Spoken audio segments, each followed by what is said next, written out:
నమస్కారం. Welcome to JP news. Venkatagiri circle పరిధిలోని 50 మంది ప్రజానికానికి సర్కిల్ ఇన్స్పెక్టర్ ఏవి రమణ భోగి, సంక్రాంతి, కనుమ పండుగల శుభాకాంక్షలు తెలిపారు.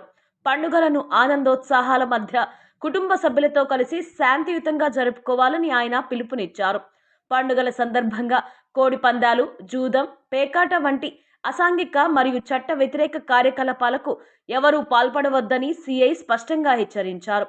అలాంటి కార్యకలాపాల్లో పాల్గొన్న వారిపై చట్ట ప్రకారం కఠిన చర్యలు తప్పవని తెలిపారు.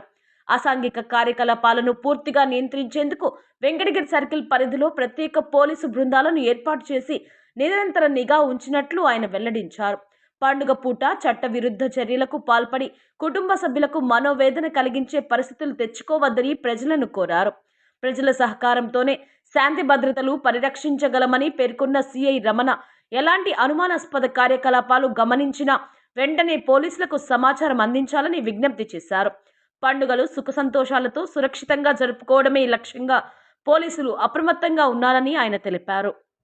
అందరికీ నమస్కారం అండి. నా పేరు ఏవి Ramana, circle inspector of police Venkatagiri. మన సర్కిల్ పరిధిలో ఉన్నటువంటి వెంకటగిరి, డక్కిలి, బాలాయపల్లి 3 మండలాలకు సంబంధించినటువంటి ప్రజానీకానికి అందరికి కూడా ఈ సంక్రాంతి, భోగి, కనుమ శుభాకాంక్షలు తెలియజేస్తా ఉన్నాం పోలీస్ శాఖ తరఫున. అలాగే అందరూ కూడా ఆనందోత్సాహాల మధ్య ఈ పండగని జరుపుకోవాలని చెప్పేసి మనస్ఫూర్తిగా మేము కోరుకుంటా ఉన్నాం.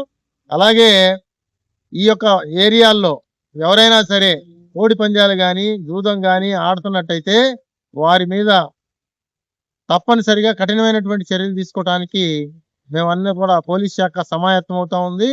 కాబట్టి దయచేసి అందరూ కూడా సంతోషంగా వారి యొక్క కుటుంబ సభ్యులతోని ఈ యొక్క పండుగను జరుపుకోవాలి. అంతేగాని ఎవరైనా ఈ యొక్క చట్ట వ్యతిరేకమైనటువంటి కార్యకలాపాలకి పాల్పడినట్లయితే వారి మీద చర్య తీసుకోవడానికి మేము సన్నాహం అవుతా ఉన్నాం.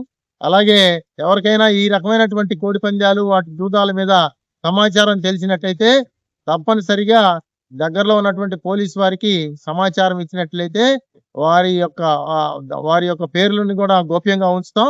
అలాగే వారి మీద మిగతా ఎవరైతే ఆ జూదరులు ఉన్నారో వారి మీద కఠినమైనటువంటి చర్యలు తీసుకోవడానికి ఆస్కారం ఉంటుంది.